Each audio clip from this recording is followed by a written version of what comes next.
सदर प्रखंड मुख्यालय स्थित प्रसिद्ध doctor Ram Lakhan Ram public school में गुरुवार को छात्र छात्राओं के लिए लगभग दर्जन भर खेल प्रतियोगिताओं का आयोजन हुआ।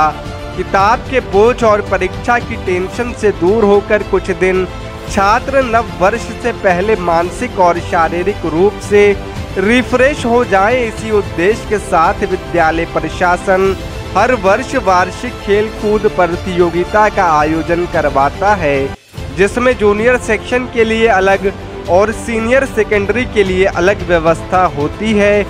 Doctor Ram Lakhan Ram public school वैसे भी अपने छात्रों के संपूर्ण विकास के लिए जाना जाता है, फिर चाहे वह शिक्षण तकनीक की बात हो, गुणवत्ता की बात हो या फिर खेल मैदान की। यहाँ बच्चों को इसी तरह तैयार किया जाता है कि वह भविष्य में किसी भी क्षेत्र में जाए तो सफल हो सकें। आपको बता दें कि इस कार्यक्रम में प्रोफेसर पुष्पम नारायण बच्चों का हौसला बढ़ाने पहुंची थीं। वहीं उनके साथ विद्यालय की अध्यक्ष प्रोफेसर शीला चौधरी भी मौजूद थीं, जिनका भव्य स्वागत नन्हे छात्रों ने पुष्प वर्षाकर किया। हमारे साथ हमारी सहयोगी आज की कमेटी में Let's have a huge round of clap for the first, second and third round winners. अभी हम सभी RLR पब्लिक स्कूल के प्लेग्राउंड में उपस्थित हैं। ये 28वां इनका खेल का अधिवेशन है और आप देख ही रहे हैं कि बच्चे कितने उत्साहित हैं और खेल के प्रति कितने जागरूक हैं।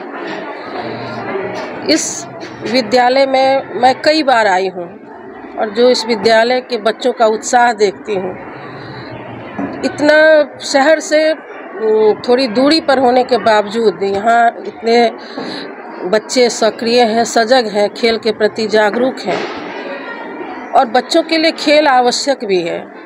खेल हमें बहुत कुछ सिखाता है।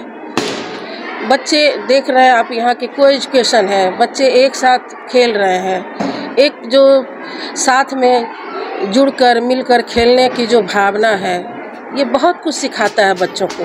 बच्चों के चरित्र का निर्माण करता है, व्यक्तित्व का निर्माण करता है। कोई भी ये भेदभाव नहीं कि हम लड़की हैं तो क्यों लड़कों के साथ ना खेलें या क्यों हम लड़का हैं तो लड़कियों के साथ ना खेलें। ये सब चीज़ों का अगर हम बच्चों में विकास करें उसके बचपन से, तो बहुत सारी ऐसी चीज़ें हैं जो उनके व्यक्तित्व के विकास के लिए आवश्यक है, वो उनको यहाँ मिलता है।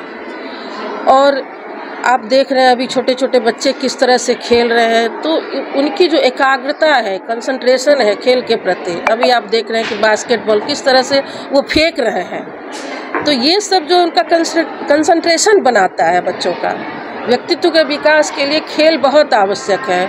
और अभी आप देख रहे हैं नेशनल एजुकेशन पॉलिसी लागू हो चुकी है, तो उसके लिए तो ये सबसे ज़्यादा ज़रूरी हो गया। हमारे आर्ट्स फील्ड में, हमारे स्पोर्ट्स में, सब चीज़ों का स्किल इन्हांसमेंट के लिए, स्किल डेवलपमेंट प्रोग्राम के लिए ये सब चीज़ बहुत ज़रूरी है। और RLR पब्लिक स्कूल इस ओर अग्रसर है। मैं यहाँ के डायरेक्टर, यहाँ के प्रिंसिपल और यहाँ से जुड़े सभी शिक्षकों के प्रति बहुत आभार व्यक्त करती हूँ कि वो इस तरह के कार्य को लेकर बच्चों को आगे बढ़ा रहे हैं। ये बहुत बड़ी बात है, क्योंकि आजकल जो एक स्कूल का ट्रेंड है कि हम बाकी चीज़ों में हाई फाई होते चले, लेकिन हमारे बच्चों के लिए जो व्यक्तित्व के विकास के लिए आवश्यक है, ये चीज़ें बहुत कम मिलती है।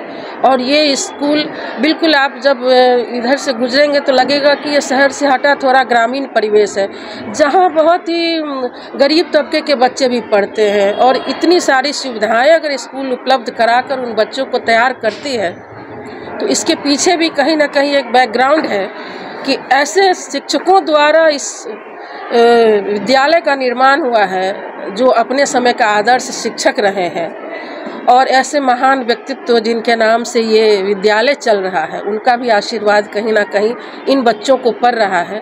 तो मैं इस विद्यालय में पढ़ने वाले बच्चों के उज्जवल भविष्य की कामना करती हूँ। और जो अभी नेशनल एजुकेशन पॉलिसी के तहत चाहिए बच्चों के विकास के लिए, वो ये विद्यालय पूरा कर रही है। मैं बधाई देता हूँ यहाँ के निदेशक को और यहाँ के शिक्षकों को। अवकाश प्राप्त शिक्षिका शीला चौधरी वनस्पति विभाग की विभागाध्यक्ष रह चुकी हूँ और डीन ऑफ साइंस भी रह चुकी हूँ। इस विद्यालय का जब शुरुआत हुआ था तब एक उद्देश्य था कि लड़के और लड़कियां सभी का सर्वांगीण विकास हो, चाहे वो शैक्षणिक क्षेत्र हो या अन्य विधा का क्षेत्र हो, कला हो, विज्ञान हो या अन्य सभी जो विद्याएं आवश्यक हैं शारीरिक मानसिक विकास के लिए, वो सभी बच्चों को उपलब्ध हो। सिर्फ पुस्तक का ज्ञान न हो बल्कि उन्हें कर करके दिखाया जाए प्रयोगशाला में, जिससे कि उनके मानस पटल पर किसी भी चीज़ का, किसी भी वैज्ञानिक सोच का या वैज्ञानिक क्रिया का जो है मानस पटल पर स्मृति देखकर बने, यह न कि सिर्फ पढ़कर कल्पना करके बनाए। और इस क्षेत्र में इस विद्यालय के जो संस्थापक रहे हैं वो और जिनके नाम पर यह विद्यालय शुरू किया गया, उनका भी यही उद्देश्य था कि समाज में अगर लड़कियां पढ़ी लिखी रहेंगी तो हमारा समाज बहुत आगे बढ़ेगा। सिर्फ पुत्र से ही नहीं, पुत्री भी परिवार को आगे ले जाने में, देश को विकसित करने में सहायक होती हैं। और यह हम अभी वर्तमान में विभिन्न क्षेत्रों में लड़कियों और लड़कों के योगदान को देखते हुए आश्वस्त हैं कि लड़कियां और लड़के दोनों देश को आगे बढ़ाएंगे। इस विद्यालय में खेल कूद का आज वार्षिकोत्सव है जो कि 28वां वर्ष है और इस अवसर पर बच्चे जो है अपने को पूर्णतः उत्साहित करते हुए पूरे खेल में मगन से भाग ले रहे हैं। और हमने ये भी देखा कि बच्चे जो हैं वो क्रिकेट में या कबड्डी में जब खेल रहे थे तो एक पाली में सिर्फ एक खिलाड़ी रह गया था और दूसरे पाली में 2 खिलाड़ी थे, परंतु एक पाली वाला खिलाड़ी जो है वो दूसरे पाले वाले खिलाड़ी में जा कर के दोनों को चित करते हुए अपने टीम को, अपने समूह को विजेता घोषित करवा दिया।